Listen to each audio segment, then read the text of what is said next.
Arsenal thrashed Nottingham Forest 5-0 at Emirates Stadium. Absolute mismatch, really. Couple of goals for Reece Nelson. I've got a stat about that I'll give you in a minute, actually. But how impressed were we, Darren Ambrose, with the Arsenal performance? You know what, really impressed, to be honest. But after I covered the PSV Arsenal during the week, and they were terrible. They were poor in all areas, all aspects of the game. But that happens. And I was asked the question, what happens now to Arsenal? Do they react to this? Is it a blip? Are they going to struggle? I said I don't think so. I think they will. They're playing well in the Premier League. They seem to be getting everything right at the moment. They're in times of adversity is when you see the real characters. And I felt Nottingham Forest, having come off a fantastic victory against Liverpool, I think they'd give themselves a lot of opportunity, big chance of winning this game. But no, they were convincing. They look the real deal, Arsenal, and it's difficult to say that they look the real deal. They don't look like they know how to lose at the moment. I know they lost to PSV. They made a few changes, I know that, but they're looking very, very good, Bio. Yeah, man. And that's the crazy thing is, we always said that they started, and we said the key moment would be after the World Cup, but everything before, they look the real deal. They look like, it's because they look like they've been here before. Yeah. They look like when they have a setback or it's an and ah, they respond like this. And you know what? Also, what I was hoping that they were just a one-man team, that when Jesus kind of tippled off the new club form. No goals in 7. Yeah, but still contributes. And that's the thing. And I was like, I was hoping that, once that honeymoon period just came off of him being there and everybody seeing that, Arsenal were top, but it's not. He may not be scoring, but his whole infectious and his whole mentality, you can see seep through the squad. Yeah. And now everybody, and I said that, the testament of good players, they make everybody around them better. And like you say, Arsenal are the real deal, man. And what he did today, Jesus, without getting himself on the score sheet, he provided that focal point. He got a couple of assists as well. I know that because he's in my fantasy league team. He got me some points. So, as you say, he is still contributing. There's a saying in horse racing, when a horse goes a long time between wins, that's a long time between drinks. What about this, a long time between drinks for Reece Nelson?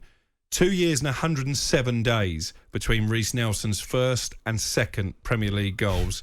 3 minutes and 1 second between his second and third Premier League goals. That might be my favourite stat of the weekend. I mean, it's insane. I mean, we don't know how many. I don't know offhand how many minutes he's actually played. Not many. How many games he's played. It's still a great stat. It's a great stat. And you know what? Going back to Arsenal, Spurs fan, Liverpool fan, United fan, it's tough for me particularly to see Arsenal doing so well. But what they've shown this year to me is the character they have in the team. Palace, first game of the season, they could have easily lost that game, ended up winning. Brentford turned them over last season, went and turned them over 3-0.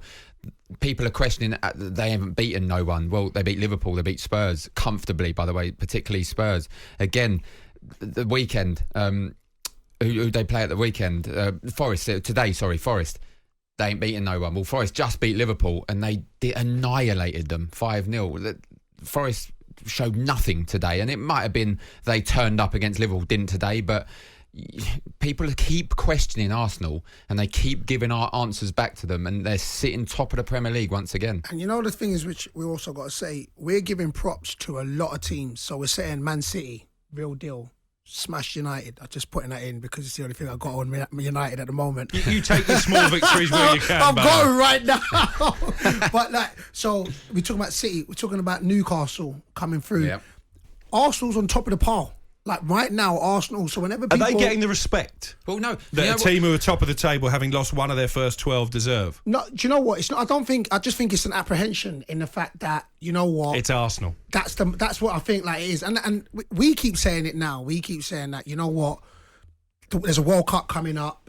After the World Cup, would it still be the same once the momentum goes? That's the question. And because Arsenal have been so far off it recently, it's plausible to question it, and that's where we're saying, listen, when they come back from the World Cup, if they're hitting January times, there's going to be a lot of games that come thick and fast after the World Cup, and that's where... It's not just Arsenal though, is it? It's Manchester City. We said this last week. We sit here and we're saying, right, no one's catching Man City. Arsenal's still sitting first, by the way. Yeah. So why is it no one's catching Arsenal? I think to a certain extent the supporters, Mikel Arteta, the players probably like that. Everyone's thinking Man City are going to win the league. Walk 100%. It. I mean, I still think they will.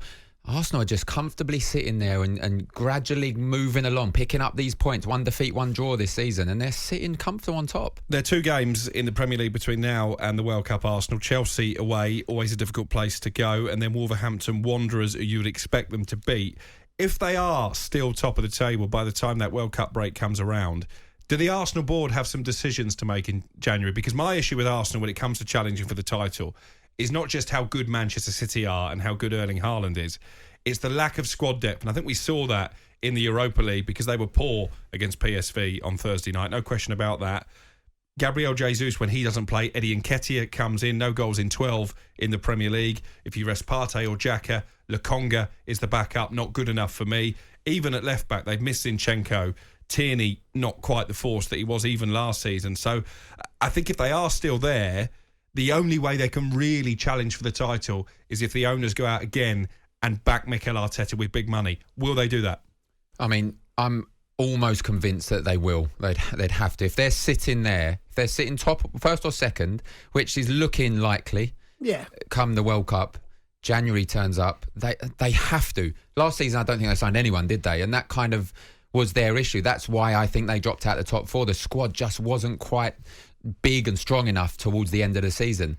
I think it will be a massive downfall if they don't back the manager and spend more money. Look, people are going to come on here and say that you can't just keep spending money. If you want to win the Premier League title, you do have to do that. And if they don't, they'll be foolish. Yeah, recruitment comes into it because you don't want to just bring in anybody for the sake of bringing anybody and trying to upset the apple cart there. But you have to. You said it.